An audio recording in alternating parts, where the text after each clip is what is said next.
Okay, let's see if I can do this. I'm going to be demonstrating how to do a graph, a simple value versus time graph in Access. It's something that so many people have trouble with, and I'm going to give you thanks to Learn Access by Crystal. She's the one that gave me the direction to go here.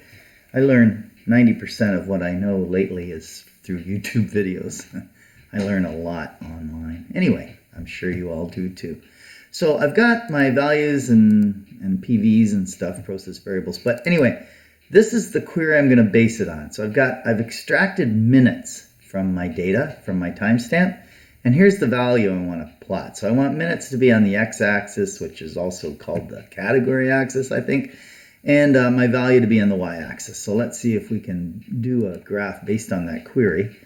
So we're going to create a blank form, get into design view, add the chart. So in design, and down here is the chart. Okay, add the chart. Yeah, so I'm going to base it on my query. So I'll put that extract minutes query and grab both these values, and that's what my graph is going to be based on. I'll just stick with the default for now and just default. And when I run this, it is not what I want. This is just a silly little picture that Access gives you. This is what my graph looks like, and it's certainly not what I want. I want a graph of value versus time. So, okay, so back into design view. And what we have to do now is we have to find, it's called the row source. So we go into properties on my chart, and in data, you'll see it says row source. And that's where it gets the data from. So you got to get into row source, and it builds this query. And it's a crosstab query, and I don't want a crosstab query. I just want a simple select query. Okay, so that's the first thing. Also, I don't want any of this stuff. I'm going to start from scratch and build my query just like Crystal did. And I'm going to go select type query, and I'm going to turn off totals. I don't want totals. I don't want any grouping, okay?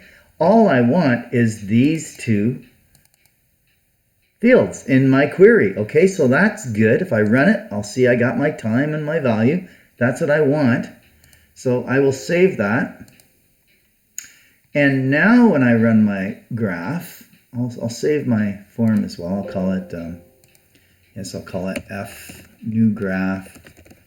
And when I run this now, watch, I get a beautiful bar chart of value versus time. Perfect. That's exactly what I want.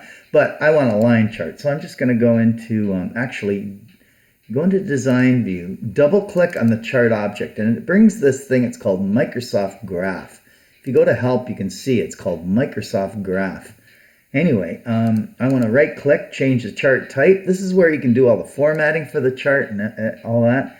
So I'll change it to a line chart, and boom, that's what I got. I can see I got most of my values are 100. There's a few values I put in at 50, and you know, from this point on now, you can use Crystal's recommendations on how to format things, whatever. Anyway, this is a good example of value versus time, and it works great. Okay, so let's see if my recording worked.